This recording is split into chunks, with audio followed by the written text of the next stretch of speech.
Greetings, everybody. It's RPG Grandma. And we are continuing Star Frontiers.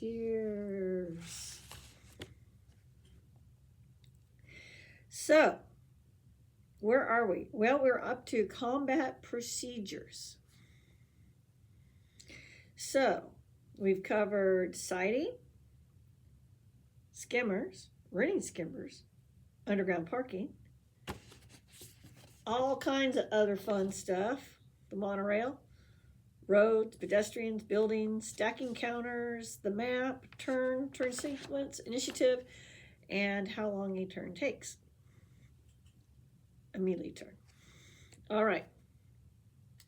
So, combat procedure. Whenever a character fires a weapon at another character or any other target, follow this step-by-step procedure. 1. Count the number of squares in the most direct path from the attacker to the target. Count the square the target is in, but not the square the attacker is in. 2. Check the weapons table for the weapon the attacker is using. The distance in squares from the attacker to the target determines whether the target is at point blank, short, medium, long, or extreme range. A target that is beyond extreme range cannot be hit. 3. Subtract the range modifier for this range from the firing character's dexterity score. The range modifiers are shown in the parentheses beneath the ranges.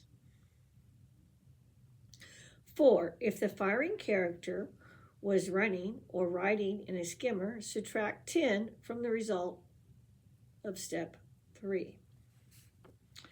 If the target has cover, subtract 10 from the result from step 4. This final number is the character's chance to hit. Roll percentile dice, previously covered in a video.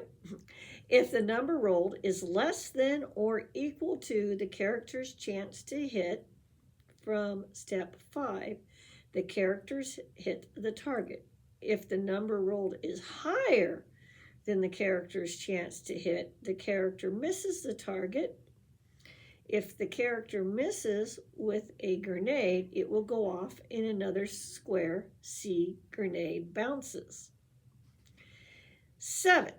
If the target was hit, the character who fired checks the weapons table to see how much damage his weapon causes. The character rolls the indicated number of dice, and the target subtracts the results from his stamina. I could not talk. And then they proceed to give an example. We got Usil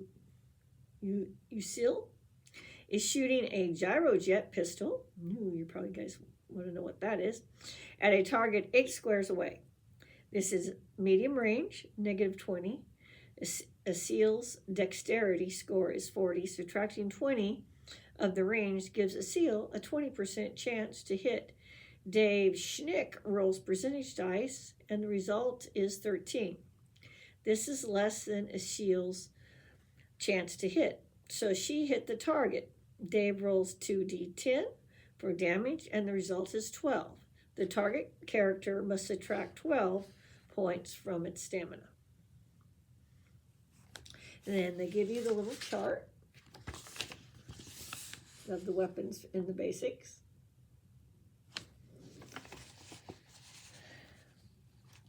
And they explain the chart. It's little stars. Combat procedure summary. 1. Find dexterity. 2. Determine the range of the target. 3. Subtract range modifier from dexterity. 4. Subtract 10 if running or riding a skimmer. 5. Roll D100. If less than or equal to chance to hit, then you hit. If the grenade missed, check grenade bounces. And then finally 6, roll for damage. Grenade bounces. This is the fun part. When a character throws a nose grenade, or any other kind of grenade, his chance to hit the target is determined normally. If the percentile dice roll is less than or equal to the character's chance to hit, the grenade goes off when the character wanted it to.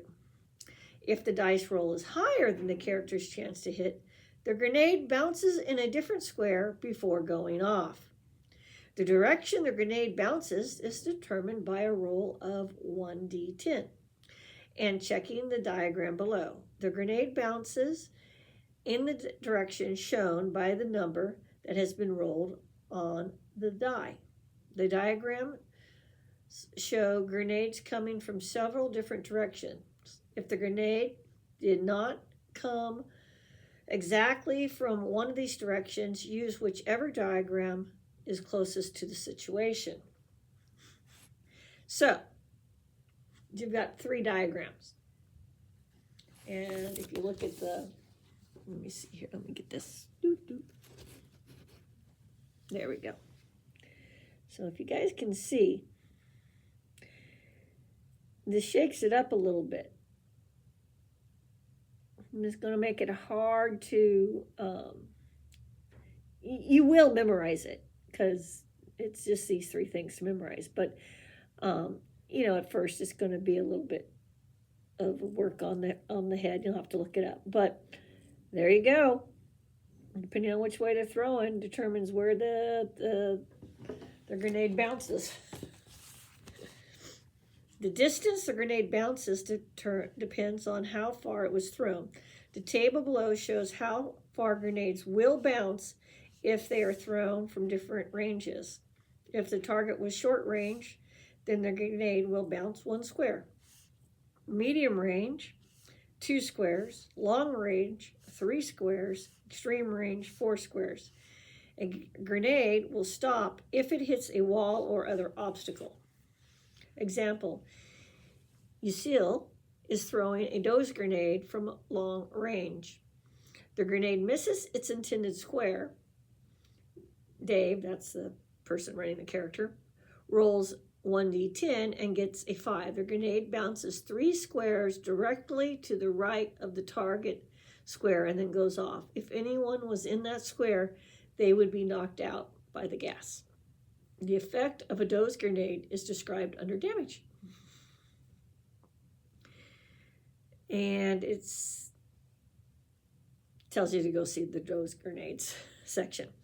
All right, so automatic hits. Do they have that in this game? Yes. A roll of 1 or 5 is always a hit. 1 to 5. So 1, 2, 3, 4, 5. Regardless of modifiers. So this is a case where you want to roll low. Okay?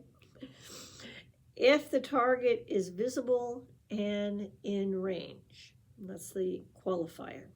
For example, if a character with a dexterity score of 35 shoots at a target at extreme range, his chances to hit is negative 45%. However, if the character rolls 1, 2, 3, 4, or 5 on the percentile dice, he hits the target anyway. Cover. Cover is any solid object that can protect someone from gunfire. A character who is partially hidden by a wall, a rock, a skimmer, etc. has cover. The character has cover if he is in any of the following situations. 1, the character is in a space containing a monorail pylon, a statue, trees, low walls, large rocks, or a parking area entrance ramp.